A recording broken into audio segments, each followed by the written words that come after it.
ഡൽഹിയിൽ നമ്മൾ വയനാട്ടിലേക്ക് വരുമ്പോൾ ഇവിടെയും പ്രതിഷേധമാണ്. ദുരന്തബാധിതരുടെ പ്രതിഷേധമാണ് ഇവിടെ നടക്കുന്നത്. ജനകീയ സമിതി, ദുരന്തബാധിതരുടെ ജനകീയ സമിതി കളക്ടറേറ്റിന് മുന്നിൽ ഉപവാസ സമരം നടത്തുകയാണ്. ഉന്നയിക്കുന്ന പ്രശ്നങ്ങളിൽ പരിഹാരമില്ല എങ്കിൽ സമരം ശക്തമാക്കാനാണ് ആ സമിതിയുടെ തീരുമാനം.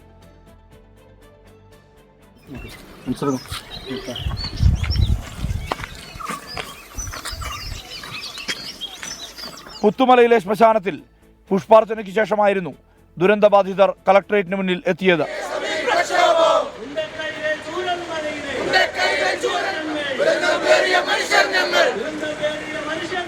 മാർച്ചിനു ശേഷം ഉപവാസം തുടങ്ങി. പുനരധിവാസ ലിസ്റ്റിൽ അർഹരെ എല്ലാവരെയും ഉൾപ്പെടുത്തുക, വീടുകളുടെ നിർമ്മാണം ഉടൻ തുടങ്ങുക, കേന്ദ്ര സർക്കാർ അവഗണന അവസാനിപ്പിക്കുക, കടബാധ്യത എഴുതിത്തള്ളുക, 10 സെന്റ് ഭൂമിയിൽ പുനരധിവാസം നടപ്പാക്കുക തുടങ്ങി ആവശ്യങ്ങൾ അനവധി. കേന്ദ്രം കേരളത്തിനോട് പറയും കുറ്റപ്പെടുത്തും, കേന്ദ്രം കേരളത്തോട് കുറ്റപ്പെടുത്തുമ്പോൾ തന്നെ നമുക്ക് കിട്ടേണ്ട അത് നമ്മൾ അവകാശം ചോദിച്ചു കൊടുക്കുന്നത്, ആരുടെ ഔദാര്യമല്ല ചോദിക്കുന്നത്, അവകാശത്തിന് വേണ്ടിയുള്ള പോരാട്ടം ഇപ്പോൾ ഈ സമരം നടക്കുന്നത്.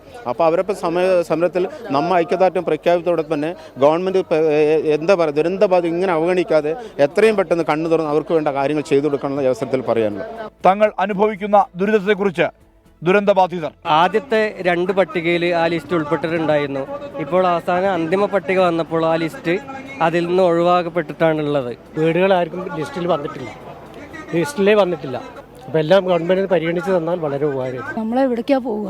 നമുക്ക് ആയുസ് തീരുന്നവരെ ജീവിക്കണമല്ലോ. നമ്മളെവിടെ പോകും? അതിനൊരു അധീനമാവണമല്ലോ. അതുകൊണ്ട് ഞങ്ങൾക്ക് വീട് വേണം, ഞങ്ങൾക്ക് അതിനുള്ളൊരു സാഹചര്യം ഉണ്ടാക്കണം. ഉന്നയിക്കുന്ന പ്രശ്നങ്ങൾക്ക് പരിഹാരമുണ്ടായില്ലെങ്കിൽ പ്രതിഷേധം കടുപ്പിക്കാനാണ് ദുരന്തബാധിതരുടെ തീരുമാനം. 24 വയനാട്.